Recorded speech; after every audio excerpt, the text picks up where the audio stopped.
Welcome back to Bunnex Investment Group. In this video, we are going to talk about the 3-day cycle. However, the cycle does not mean 3 days per se, but 3 impulses in one direction. We will be using the M15 timeframe and some EMAs to govern us from subjectivity. Sit back, relax, and learn something new. The first thing that we need to do is to install these EMAs. On my charts, I have the 50 in blue, the 200 in white, the 800 in dark blue, the 5 and 13 in yellow and red respectively. So basically these EMAs are there to govern me how the market is going to move and remove subjectivity when I am doing my analysis.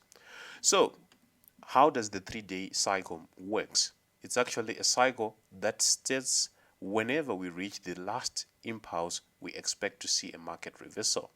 How does a market reversal come? It comes as a pattern, a W or an M pattern. So basically we need some crossovers on our EMAs. So basically like this, in this particular scenario, we can see that we had a 1350 EMA cross, which is a red and a blue, and then after that there was an impulse that was issued.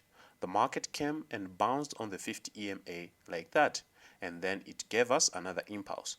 It bounced again on the 50 EMA like that, and it gives us the last impulse to the upside. On the last impulse, we can see there was an M pattern that was issued, and basically that was an entry point. So what are we saying? The underlying statement or the underlying theory states that whenever we see a 1350 EMA cross on the M15 time frame and 2 subsequent bounces on the 50 EMA, we expect to see an M or W at the last or at the end of the last impulse. So basically this is how it actually works. We need to have more examples for us to understand and for us to be able to comprehend how it works. So this was on gold. We can see the same scenario on Euro against Japanese yen. We can see there was actually these lows that were issued. After those lows, we can see a 1350 EMA cross to the upside, and we have said we need 2 subsequent bounces on the 50 EMA. The market came to bounce on the 50 EMA the first time. It gave us another impulse that broke the high of the first impulse. Then it bounced again on the 50 EMA, and then it gave us the last impulse to the upside. What were we issued? We issued first leg, second leg. It's actually unfortunate that on the following day there was a retest of the same particular pattern.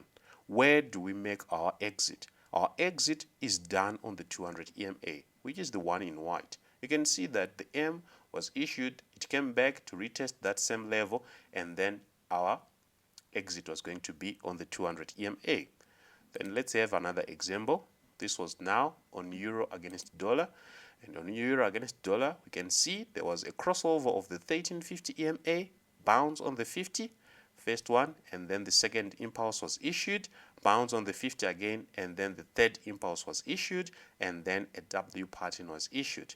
We have to make an entry at this particular pattern, and our exit is going to be on the 200 EMA.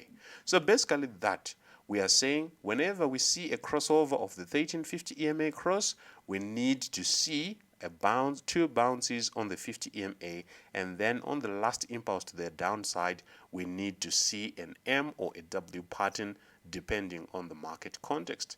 On that note, we've come to the end of our today's video. I'll see you in the next one.